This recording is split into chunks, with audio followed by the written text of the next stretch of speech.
Ninth chapter, miscellaneous problem, fifth sum. Using the following data, construct Fisher's ideal index number and show that it is satisfy the factor reversal test and time reversal test. First நாம் என்ன பண்ணோம், Fisher's ideal index number கண்டுபிடிக்க போறோம். சரிங்களா? So index number கண்டுபிடிக்கிறதுல மொத்தம் வந்து நமக்கு 3 method இருக்கு. சரிங்களா? லாஸ்பியஸ் மெத்தட் இருக்கு, ஃபாசிஸ் மெத்தட் இருக்கு, ஃபிஷர்ஸ் மெத்தட் இருக்கு. அதில் இவங்க வந்து ஃபிஷர்ஸ் மெத்தட் கண்டுபிடிச்சா அதை வச்சு தான் நம்ம ஃபேக்டர் ரிவர்சல் டெஸ்ட்டும் டைம் ரிவர்சல் டெஸ்ட்டும் பார்க்க போகிறோம். சரி, ஃபர்ஸ்ட் கொஸ்டின் என்ன கொடுத்துருக்காங்க பாருங்க. Price base year current year. So base இயரோட ப்ரைஸ்னா அதை P0 P1 அப்படின்னு எடுத்துக்கணும். பேஸ் இயரோட குவான்டிட்டி வந்து Q0, கரண்ட் இயரோட குவான்டிட்டி வந்து பார்த்தீங்கன்னா Q1 அப்படின்னு எடுத்துக்கணும்.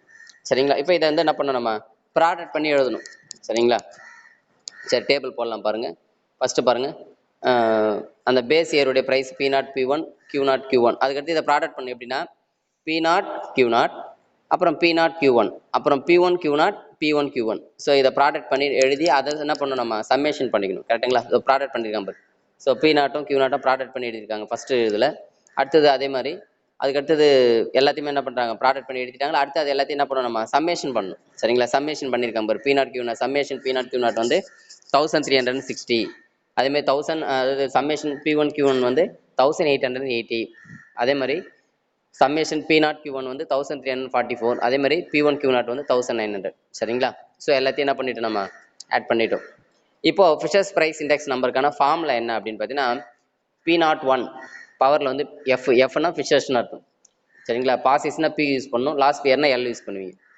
ஓகே, ஒன்றும் இல்லை, நம்ம லாஸ்ட் இயரும் ஃபாசிஸ் இது ரெண்டும் மல்டிப்ளை பண்ணால் அதே இதான் ஃபார்முலா ஆக்சுவலாக அதுக்கு. சரிங்களா? இப்போ summation P1 Q0 divided by summation P0 Q0. நான் ஈஸியாக ஞாபகத்துக்கு சொன்னேன். நியூமரேட்டரில் வந்து P1 வரும், அதாவது P1 Q0 P1 Q1. டினாமினேட்டரில் P0 Q0 P0 Q1. சரிங்களா? ஈஸியாக ஞாபகம் வச்சுக்கலாம்.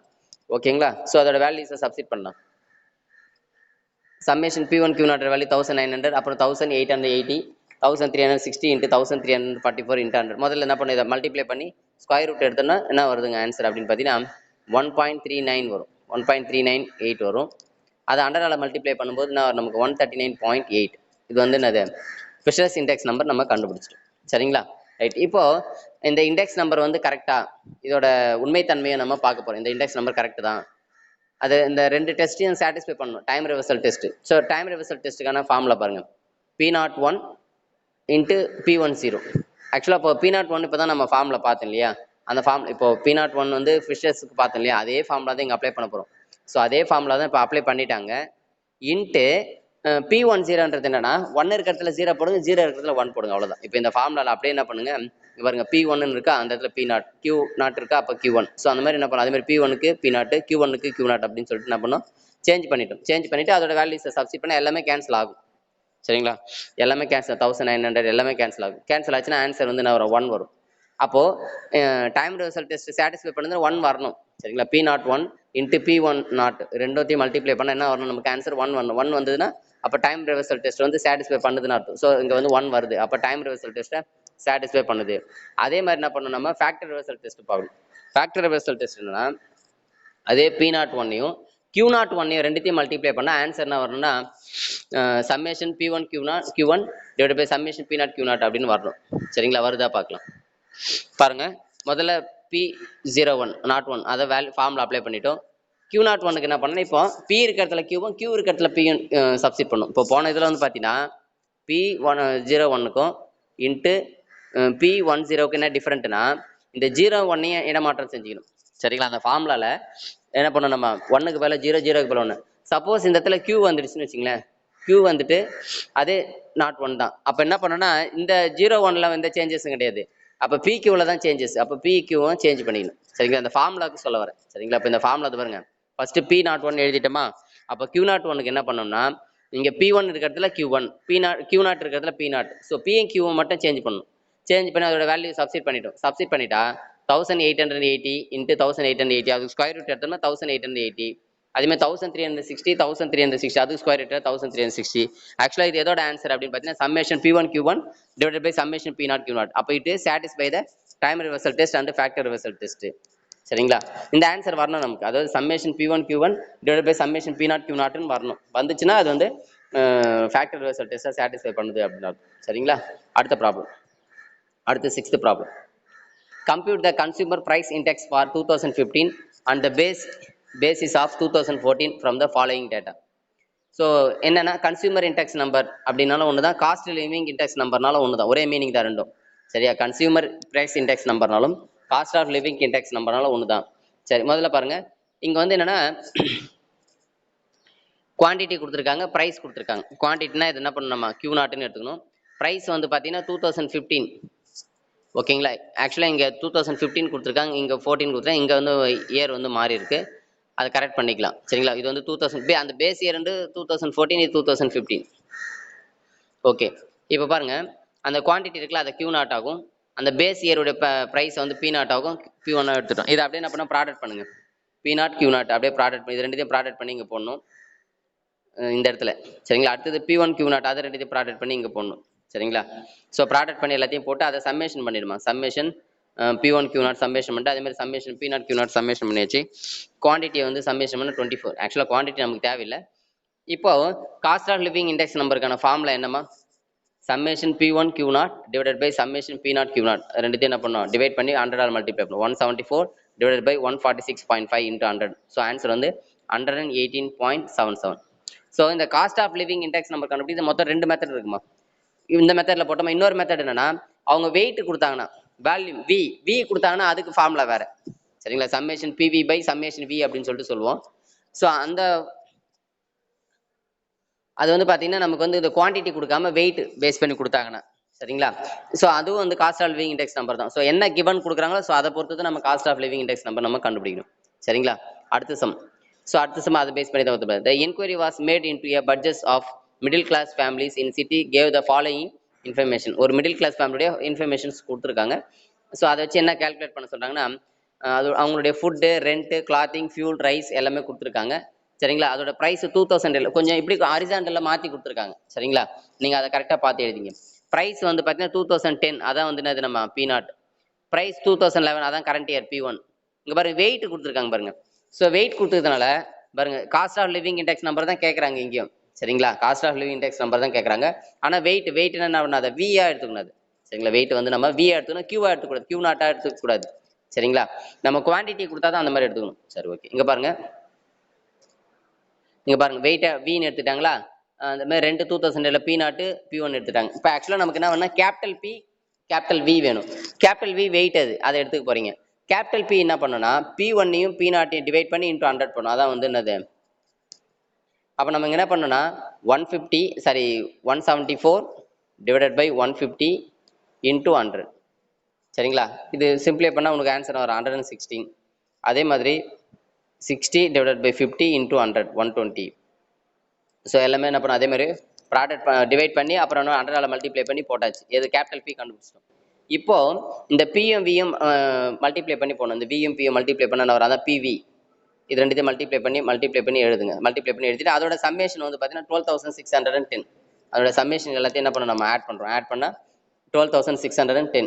அதே மாதிரி V எல்லாத்தையும் ஆட் பண்ணணும். சம்மேஷன் V ஆட் பண்ணால் 100. இப்போ காஸ்ட் ஆஃப் லிவிங் இண்டெக்ஸ் நம்பருக்கான formula summation PV divided by summation V. Summation P வந்து 12,610 டிவைடட் பை 100. 100னா 2 நம்பர்ஸ் சொல்லி பாயிண்ட் வச்சுக்கலாம். அப்போ 126.10. இதான் வந்து cost of living index number. அதே மாதிரி எவ்வளோ இன்க்ரீஸ் ஆயிருக்கு அப்படின்னு கேட்டிருக்காங்க. கொஸ்டின்ல அப்படி தான் கேட்டிருக்காங்க. ஓகேங்களா? What changes the cost of living index have taken place in middle class families of cities. What changes, என்ன சேஞ்சஸ் இருக்கு அப்படின்னா இன்க்ரீஸ் தான் ஆயிருக்கு. சரிங்களா? எவ்வளோ அப்படின்னா 26.10%. ஏன்னா அங்கே 126 இருக்கு இல்லையா, அதில் 100 லெஸ் பண்ணீங்கன்னா 26% இன்க்ரீஸ் ஆயிருக்கு. சரிங்களா? அடுத்தது 8th problem. From the following data calculate the control limits for the mean and range chart. So இப்போ நாங்கள் என்ன கால்குலேட் பண்ணால் கண்ட்ரோல் லிமிட்ஸ், மீன் ரேஞ்ச் சார்ட், கண்ட்ரோல் லிமிட்ஸ் வந்து கேட்குறாங்க. சரிங்களா? மீன் சார்ட்டு, ரேஞ்ச் சார்ட் ரெண்டுமே போட சொல்கிறாங்க. சரி, இங்கே என்னென்னா சாம்பிள்ஸ் தான் கொடுத்துருக்காங்க. சாம்பிள்ஸ் கொடுத்துருக்காங்க. ஸோ நம்ம என்ன பண்ணணும், அதை வச்சுக்கிட்டு என்ன பண்ணணும், நம்ம எக்ஸ் பாரும் ரேஞ்சும் முதல்ல கண்டுபிடிக்கணும். அப்புறம் தான் நம்ம என்ன பண்ணணும்னா கண்ட்ரோல் லிமிட் போகிறோம். சரி, முதல்ல பாருங்கள் அப்சர்வேஷன் வந்து பார்த்தீங்கன்னா பாருங்கள், ஃபஸ்ட்டு சாம்பிள் 1ல் மொத்தம் 5 அப்சர்வேஷன் இருக்குது. இப்போ இந்த 5யும் ஆட் பண்ணி 5ஆல் டிவைட் பண்ணணும். அப்போ தான் என்ன கிடைக்கும், உனக்கு எக்ஸ் பார் கிடைக்கும். சரிங்களா? கொஞ்சம் நம்ம பொதுவாக ஹரிசாண்டலாக வெர்டிகல் எப்படி வேணாலும் கொடுப்பாங்க, நம்ம அதுக்கு அதுமே கரெக்டாக பிடிச்சிடணும். ஸோ இதுக்கு முன்னாடி எக்ஸாம்பிள் வந்து சாம்பிள் வந்து ஹரிசாண்டல் இது கொடுப்பாங்க, வெர்டிகலாக கொடுப்பாங்க, அதாவது 1 by 1 கொடுப்பாங்க. ஸோ இங்கே எப்படி கொடுத்துருக்காங்க வேறு ஒன்றும் இல்லை. ஸோ அதை கொஞ்சம் அரேஞ்ச் பண்ணிக்கலாம் சரிங்களா. சாம்பிள் அரேஞ்ச் பண்ணிவிட்டு இது போட்டிருக்காங்க பட் டேபிள் பாருங்கள். சாம்பிள் வந்து நான் பார்த்தீங்கன்னா 1 2 3 4 5 6 7 8 10 அரேஞ்ச் பண்ணிட்டாங்க. அப்சர்வேஷன் என்ன பண்ணியிருக்காங்க, இப்போ இந்த 5 ஆட் பண்ணி டோட்டல் 260, அதை 5ஆல் டிவைட் பண்ணணும், அதுதான் எக்ஸ் பார் 52வா. அடுத்தது ஆர் கண்டுபிடி, ரேஞ்ச் கண்டுபிடிங்களா. ரேஞ்ச் என்ன பண்ணால் லார்ஜஸ்ட் வேல்யூ இந்த எக்ஸில் மேக்ஸிமம் வேல்யூ எது பாருங்கள் 55, 55லேருந்து ஸ்மாலஸ்ட் வேல்யூ எது பாருங்கள், அந்த 5 அப்சர்வேஷனில் தான் பார்க்கணும். 49, 55ல் 14 லெஸ் பண்ணால் 6. ஸோ அந்த மாதிரி என்ன பண்ணணும், லார்ஜஸ்ட் வேல்யூலேருந்து பாரு 53 மைனஸ் 46 7, 53 மைனஸ் 47 வந்து 6. ஸோ அந்த மாதிரி லார்ஜஸ்ட் வேல்யூ ஸ்மாலஸ்ட் வேல்யூவை செப்பரேட் பண்ண ரேஞ்சு கிடச்சிரும். அதே மாதிரி எக்ஸ் பார் எப்படி கண்டுபிடிக்கணும், இந்த 5 வேல்யூ ஆட் பண்ணி 5ஆல் டிவைட் பண்ணணும் சரிங்களா. ஸோ டிவைட் பண்ணால் எக்ஸ் பார் கிடச்சிரும். ஓகே, இப்போ இதை சம்மேஷன் பண்ணிக்கணும். மொத்தம் 10 அப்சர்வேஷன்ஸ் இருக்குது. இது சம்மேஷன் 510 65 அப்படின்னு சொல்லிட்டு சம்மேஷன் பண்ணிட்டோம். இப்போ என்ன பண்ணணும், எக்ஸ் டபுள் பார் கண்டுபிடிக்கணும். எக்ஸ் டபுள் பாருக்கு என்ன ஃபார்முலானா summation X bar divided by N இல்லைங்களா. சம்மேஷன் எக்ஸ் பார்ன்றது 510 டிவைட் பை என் வந்து மொத்தம் அப்சர்வேஷன் எத்தனை 10, அப்போ 51 வரும். அதே மாதிரி ஆர் பார் கண்டுபிடிக்கணும் இல்லையா. ஸோ ஆர் பார் கண்டுபிடிக்கிறது என்ன ஃபார்முலானா summation R divided by N இல்லைங்களா. அப்போ 65 10ஆல் டிவைட் பண்ணால் 6.5 வரும். இது வந்து என்னது ஆர் பார் சரிங்களா. எக்ஸ் டபுள் பார் கண்டுபிடிச்சிட்டோம், ஆர் பார் கண்டுபிடிச்சாச்சு சரிங்களா. அடுத்தது சார்ட்டு, ரேஞ்சு சார்ட்டு இது சப்ஸ்டிட் பண்ண போகிறோம். இங்கே கொஷின் வந்து இது எத்தனை கொடுத்துருக்காங்க பார்க்கணும் சரிங்களா. இப்போ இந்த கொஷினில் வந்து நம்ம அந்த சைஸ் என்ன கொடுத்துருக்காங்க அப்படின்னு பார்த்தா அதுக்கேற்ற மாதிரி பண்ணணுங்க. இந்த சம்மில் சைஸ் பாருங்கள், சைஸை பற்றி எதுவுமே கொடுக்கல. Calculate the control limits for mean range chart கொடுத்துருக்காங்க. சைஸை பற்றி எதுவுமே கொடுக்கல. ஆக்சுவலாக இங்கே 4க்கான சைஸ் தான் யூஸ் பண்ணியிருக்காங்க. ஏன்னா அந்த இந்த வேல்யூ மாறும் இல்லையா பாருங்க, சாரி 5க்கு யூஸ் பண்ணியிருக்காங்க. இங்கே பாருங்கள் ஆர் பார் அது கண்டுபிடிச்சிட்டோம். அடுத்தது பாருங்கள் இந்த control limits for mean chart. So mean சார்ட்டுக்கு கண்ட்ரோல் லிமிட் வந்து மீன் சார்ட்டுக்கு எப்படி பார்க்கணும் அப்படின்னா யூசிஎல் சிஎல் எல்சிஎல் என்ன formula X double bar A2 R bar. இந்த A2ஓட வேல்யூ தான் 0.577. இது எப்போ பயன்படுத்தும் அப்படின்னா 5க்கு யூஸ் பண்ணும்போது இது பயன்படுத்தும். அந்த கிளாஸ் சைஸ் வந்து பார்த்தீங்கன்னா 5ன்னு கொடுத்தாங்கன்னா இப்போ இதை பயன்படுத்தும். ஸோ அதை தான் இங்கே யூஸ் பண்ணியிருக்காங்க. அதாவது இந்த ஒரு சில டம்ல இதில் கொடுக்கலன்னா எப்படி எடுத்துக்கிறது, அந்த 5ன்னு எப்படி எடுத்துக்கிறதுனா அவங்க அப்சர்வேஷன் எத்தனை கொடுத்துருக்காங்க 5 அப்சர்வேஷன் தானே கொடுக்குறாங்க. ஒரு சாம்பிளில் 5 அப்சர்வேஷன் கொடுக்குறாங்க இல்லையா. அப்போ நம்ம அதுதான் மீனிங். இப்போ ஒரு சில சம்மில் வந்து எக்ஸ் பார் வந்து டேரெக்டாக கொடுத்துருவாங்க, ஆர் வந்து டேரெக்டாக கொடுத்துருவாங்க. இப்போ அந்த சம்முக்கு வந்து நம்ம எத்தனை அப்சர்வேஷன் தெரியாது இல்லையா, எத்தனை வேல்யூஸ் நம்ம ஆவரேஜ் கண்டுபிடிச்சிருக்காங்க அப்படின்னு தெரியாது இல்லையா. அதனால அதுக்கு வந்து கிளாஸ் 4 அப்படின்ற மாதிரி கொடுப்பாங்க. கிளாஸ் சைஸ் வந்து 4 5 அப்படின்னு கொடுப்பாங்க சரிங்களா. இப்போ இந்த சம்மில் வந்து ஏன் கொடுக்கல அப்படின்னா நமக்கு 5, அதாவது ஒரு சாம்பிளில் 5 அப்சர்வேஷன் கொடுக்குறாங்க இல்லையா, 5 நம்பர்ஸ் கொடுத்துருக்காங்க இல்லையா. அப்போ அதுக்கு வந்து கிளாஸ் வந்து நம்ம சைஸ் வந்து நம்ம 5ன்னு எடுத்துக்கணும், 4 கொடுத்தாங்கன்னா 4ன்னு எடுத்துக்கணும். ஸோ அப்படி தான் எந்த சம்முக்குலாம் அவங்க கொடுப்பாங்க அந்த மாதிரி அப்படின்னு பார்த்தீங்கன்னா சப்போஸ் டேரெக்டாக எக்ஸ் பாரும் ஆரும் கொடுத்துருந்தா அந்த சம்முக்கு அவங்களே கொடுப்பாங்க. ஓகேங்களா. சரி பாருங்க X double bar plus A2 R bar. இப்போ A2 வந்து பார்த்தீங்கன்னா நம்ம ஞாபகம் வச்சணும் சரிங்களா. சைஸ் 5ஆக இருந்தால் A2 A3 சரி A2 D3 D4 வேல்யூ மட்டும் ஞாபகம். D3 கன்ஃபார்மாக 0, இந்த D4 மட்டும் ஞாபகம் வச்சணும். 2.114 ஒரு சில நேரத்தில் 115 கொடுப்பேன், 2.115 கூட யூஸ் பண்ணிக்கலாம். அதே மாதிரி 0.58 கூட யூஸ் பண்ணியிருப்பாங்க. ரெண்டுமே எதுவும் யூஸ் பண்ணலாம், எல்லாம் கிட்டத்தட்ட எல்லாமே அப்ராக்சிமேட்லி ஈக்குவல் தான் சரிம்மா. ஓகே சப்ஸ்டிட் பண்ணலாம் பாருங்க. எக்ஸ் டபுள் பார் வந்து 51 ப்ளஸ் A2 வந்து 0.577 இன்ட்டு ஆர் பார் வந்து 6.5 அவ்வளோதான். இதை மல்டிப்ளை பண்ணி ஆட் பண்ணிங்கன்னா உங்களுக்கு 57.75. இதை அப்படியே செப்பரேட் பண்ண கடைசி எல்சிஎல் 51லேருந்து 3.75 அப்படியே செப்பரேட் பண்ணால் 47.25. சிஎல் வந்து ஆஸ் யூஷுவல் அப்படியே நம்ம எக்ஸ் டபுள் பார்னவோ அதை அப்படியே யூஸ் பண்ணிக்கலாம். அடுத்தது control limit for range chart. இப்போ ரேஞ்ச் சார்ட்டுக்கு போடுறோம். UCL CL LCL D4 R bar. D4 வந்து 2.114 இன்ட்டு 6.3 மல்டிப்ளை 13.32. சிஎல் வந்து 6.5. அடுத்து எல்சிஎல் வந்து அது வந்து 0 தான், ஏன்னா D3 எப்பவுமே 0 தான் இருக்கும். அதை கொடுத்துருக்காங்க பாருங்க சரிங்களா. D3 வந்து 0, அப்போ ஓவரால் 0 ஆகிடும். அவ்வளோதான். சார்ட்லாம் போட சொல்ல, அதனால நம்ம சார்ட் தேவையில்லை. அடுத்து 9th ப்ராப்ளம் பாருங்க. இப்போ 9th ப்ராப்ளம் 10th ப்ராப்ளம்க்கு ரெண்டுமே சார்ட் நம்ம போடணும். The following data gives the average life in hours. The range 12 samples 5 lamp each. The data are இங்கே அதே மாதிரி என்ன பண்ணிருக்காங்கன்னா இங்க பாருங்க சாம்பிள் வந்து என்ன பண்ணிருக்காங்க 1ல இருந்து 1 to 6 7 8 9 12. அதாவது ஆக்சுவலாக 12 சாம்பிள்ஸ் ஒவ்வொன்றுத்துக்கு என்ன கொடுத்துட்டாங்க, மீன் கொடுத்துட்டாங்க, ரேஞ்சு கொடுத்துட்டாங்க. மீன் கொடுத்துட்டாங்க, ரேஞ்சு கொடுத்துட்டாங்க சரிங்களா. மீன் ரேஞ்ச் ரெண்டுமே கொடுத்துட்டாங்க. அப்படின்னா இதுக்கு சைஸ் சொல்லியிருக்காங்க, என்ன கொடுத்துருக்காங்க 5 lamp each. அப்போ சைஸ் வந்து 5ன்னு அர்த்தம். அப்போ போன சம்மில் யூஸ் பண்ண அதே A2 D3 D4 வேல்யூ தான் இதுக்கும் யூஸ் பண்ண போறோம். சரிங்களா? ஓகே. அடுத்தது பாருங்க. இப்போ இதை அப்படியே என்ன பண்ண டேபிளா கன்வெர்ட் பண்ணிக்கலாம். Construct the control chart mean and range comment on the control limits. அதை கமெண்ட் பண்ண சொல்றாங்க. அப்படின்னா அது வந்து அந்த ப்ராசஸ் வந்து கண்ட்ரோல் இருக்கா அப்படின்னு சொல்லணும். அப்படின்னு நம்ம சார்ட் போட்டால் தான், கிராஃப் போட்டால் தான் தெரியும். சரி பாருங்க, ஃபர்ஸ்ட் பாருங்க, எக்ஸ் டபுள் பார் அந்த மீன் எல்லாத்தையும் ஆட் பண்றாங்கம்மா. மீன் எல்லாத்தையும் ஆட் பண்ண அதை எதால டிவைட் பண்ண 12ஆல டிவைட் பண்ணும். டிவைட் பண்ண நான் ஒரு 1000 16,410 12 டிவைட் பண்ண 1367.5 அப்படின்னு வருது. சரிங்களா? இங்க மீன் எல்லாம் கொடுத்துறாங்க பாரு, சாம்பிள் மீன் கொடுத்துருக்காங்களே, இது பாருங்க, இந்த மீன் எல்லாத்தையும் ஆட் பண்ணு. இது ஒரு 6 மீன், அப்புறம் இங்க ஒரு 6 மீன், டோட்டலா 12 மீன்ஸ்.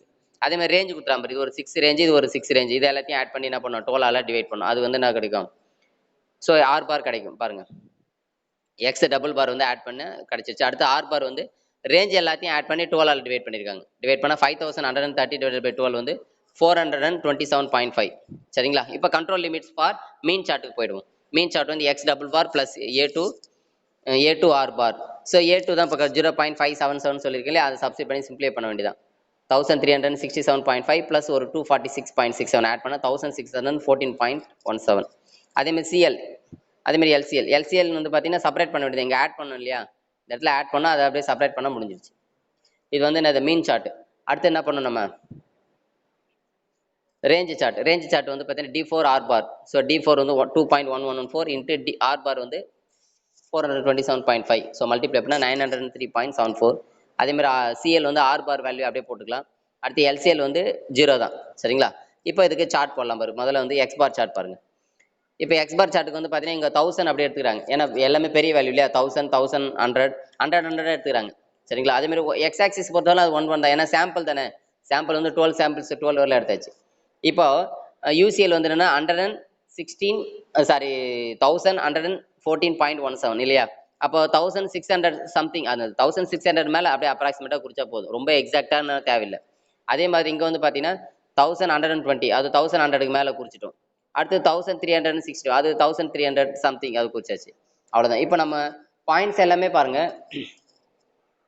இப்போ இதில் வந்து பார்த்தீங்கன்னா இந்த 8th பாருங்க, 8க்கு 1630. ஆக்சுவலாக நமக்கு வந்து எல்சிஎல் வந்து 1614 இல்லையா? அப்போ அதோட அதிகம் தானே. அப்போ அவுட் ஆஃப் லிமிட்ல ஒரே ஒரு பாயிண்ட் மட்டும் அவுட் ஆஃப் லிமிட் போயிருக்கு. அதே மாதிரி இங்கே பாருங்க, 1க்கு வந்து 1080. சரிங்களா? நமக்கு எல்சிஎல்லே 1120 தான், அதுக்கு கீழே போயிடுது. ஸோ அவுட் ஆஃப் கண்ட்ரோலில் போயிருக்கு. அப்போ இந்த ப்ராசஸ் வந்து அவர் அவுட் ஆஃப் கண்ட்ரோல் அப்படின்னு அர்த்தம். சரிங்களா? அடுத்து ஆர் சார்ட் பாருங்க. ஸோ ஆர் சார்ட் வந்து பார்த்தீங்கன்னா யூசிஎல் வந்து 904, சும்மா 900க்கு மேலே கொஞ்சம் அப்படி ஒரு லைன் போட்டால் போதும் அப்ராக்சிமேட்டாக. அதே மாதிரி 427 அப்படின்னா 400க்கு மேலே. சரிங்களா? இதுலேயும் 100 தான் எடுத்துருக்காங்க, 100 200 அப்படின்னு சொல்லிட்டு. அடுத்து வந்து பார்த்தீங்கன்னா கடைசி எல்சிஎல் வந்து 0. ஓகேங்களா? எல்லாமே இதில் கண்ட்ரோல் லிமிட்டில் தான் இருக்குது, எல்லாமே அந்த லிமிட்குள்ளே தான் வந்திருக்கு, பிரச்சனை இல்லை. பட் எக்ஸ்பார் சார்ட்டில் வந்து நான் இருக்கு அவுட் ஆஃப் லிமிட்டில் போயிருக்கு. சரிங்களா? பாருங்க, the conclusion, the above diagram shows all the controls lines with the data points plotted. Since the one point in mean chart is lie outside the control limits, we can say that the process is in out of control. சரிங்களா? இந்த out of கண்ட்ரோல்ன்றது மெயினாக எதை வச்சு எழுதுறாங்க அப்படின்னு பார்த்தீங்கன்னா இந்த மேலே டாப்பில் வந்து அவுட் ஆஃப்ல போயிடுது. சரிங்களா? இந்த டாப் மட்டும் தான் பார்க்குறது, லோயர் கூட அந்த எடுத்துக்கிறது இல்லை. இந்த டாப்பில் வந்து பார்த்தீங்கன்னா யூசிஎலுக்கு மேலே எத்தனை பாயிண்ட் இருக்கோ அதை தான் அங்கே மென்ஷன் பண்ணி காமிக்கிறாங்க. சரிங்களா? அவுட் ஆஃப் கண்ட்ரோல் அப்படின்னு சொல்லிட்டு. அடுத்து 10th ப்ராப்ளம். 10th ப்ராப்ளம் பாருங்க, அதே ஆஸ் யூஷுவல் தான். 10 சாம்பிள்ஸ் இருக்காங்க, சைஸ் 5ன்னு கொடுத்துட்டாங்க. சைஸ் 5ன்னு கொடுத்துட்டாலே அவங்க எக்ஸ் பாரும் ஆரும் கொடுத்துட்டாங்கன்னு அர்த்தம். பாருங்க, மீன் ரேஞ்சு கொடுத்துட்டாங்களா, இது மீன் ரேஞ்சை கொடுத்ததுனால என்ன பண்றோம் நம்ம, ஸோ அப்படியே சம்மேஷன் பண்ணி போட வேண்டியதான். சரிங்களா? பாருங்க, முதல்ல சம்மேஷன் பண்ணி எக்ஸ் டபுள் பார் கண்டுபிடிங்க இல்லையா? ஸோ அதாவது மீன் எல்லாத்தையும் ஆட் பண்ணி 10ஆல் டிவைட் பண்ணுறாங்க. 49.82 டிவைட் பண்ணால் 4.982. அதேமாதிரி ஆர் ரேஞ்ச் எல்லாத்தையும் ஆட் பண்ணி 10ஆல் டிவைட் பண்ணால் 3.6 0.36. அவ்வளோதான். ஸோ கண்ட்ரோல் லிமிட் சார்ட்டை ஆஸ் யூஷுவல் ஃபார்முலா அப்ளை பண்ணி யூசிஎல் ஃபார்முலா அதை அப்ளை பண்ண போகிறேன். அதேமாதிரி இது வந்து சைஸ் 5ன்றதால அதே இப்போ இந்த 3 சம் கடைசியாக பார்த்த 3 சம்முக்கும் ஒரே சைஸ் தான், அப்போ அதே யூஸ் பண்ணிக்கலாம். அவ்வளோதாம்மா, ஈஸி சிம்பிள். அடுத்தது மீன் சார்ட், அதுக்கான மீன் சார்ட் போகிறாங்க பாருங்க, எல்லாமே கண்ட்ரோல் லிமிட்டில் வந்துருக்கு பாருங்க. இங்கே பார்த்தீங்கன்னா ஒய் ஆக்சிஸ் வந்து 4.7 4.8 4.9 5 5.1. அதாவது நமக்கு வந்திருக்கிற ஆன்சர்ஸ்ல வந்து எப்படி இருக்கோ அதுக்கேற்ற மாதிரி நீங்கள் எடுத்துக்க வேண்டியதான் பாயிண்ட். சரிங்களா? இப்போ நமக்கு அவங்க கொடுத்துருக்கிற எக்ஸ் பார் எல்லாமே என்ன கொடுத்துருக்காங்கன்னா இந்த ஆன்சர்ஸை பாருங்க. இந்த ஆன்சர்ஸ் 5.1 5.02 5.04 4.96 எல்லாமே 4.7க்கு மேலே தான் இருக்கு இல்லையா? அதனால அவங்க வந்து 4.7. அதே மாதிரி இங்கே எல்சிஎல் 4.7, அதில் பேஸ் பண்ணி 4.7லேருந்து இங்கே எடுத்துக்கிறாங்க 4.7 4.8 அப்படின்னு சொல்லிட்டு. அதே மாதிரி இங்க பாருங்க 5.02க்கும் 5.2க்கும் டிஃபரெண்ட் இருக்கு சரிங்களா. 5.2ன்றது வேற 5.02 5.02ன்றது 5.0க்கும் 5.1க்கும் தான் இடையில தான் வரும் சரிங்களா. அதெல்லாம் நம்ம அப்ராக்சிமேட்டா குறிச்சிக்கலாம் சரிங்களா, தோராயமா குறிச்சிக்கலாம். ஆனா அந்த அப்படியே எக்ஸாக்டா அந்த பர்டிகுலர் கரெக்டான பாயிண்ட்னு இல்லை, அந்த 5.0க்கு மேல சரிங்களா அதுக்கு நேர்ல வர மாதிரி அதுக்கு அது மாதிரி குறிச்சிக்க வேண்டியது. இப்போ இது எல்லாமே இப்போ கண்ட்ரோல்ல தான் இருக்கு. ரேஞ்ச் சார்ட் வந்து பாத்தீங்கன்னா ரேஞ்ச் சார்ட்ல மட்டும் என்ன இருக்குன்னா இந்த ஒரு பாயிண்ட் மட்டும் அவுட் ஆஃப் லிமிட்ல போயிருக்கு சரிங்களா ரேஞ்ச் சார்ட்ல. ஆனா இந்த சார்ட் கரெக்டா இருக்கு. எக்ஸ் பார் சார்ட் வந்து பாத்தீங்கன்னா மீன் சார்ட் வந்து கரெக்டா இருக்கு.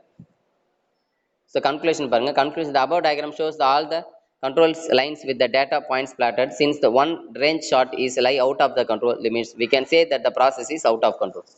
ரெண்டு சார்ட்லயுமே அந்த கண்ட்ரோல்குள்ள வரும், அந்த கண்ட்ரோல் லைனுக்குள்ள வரணும் சரிங்களா.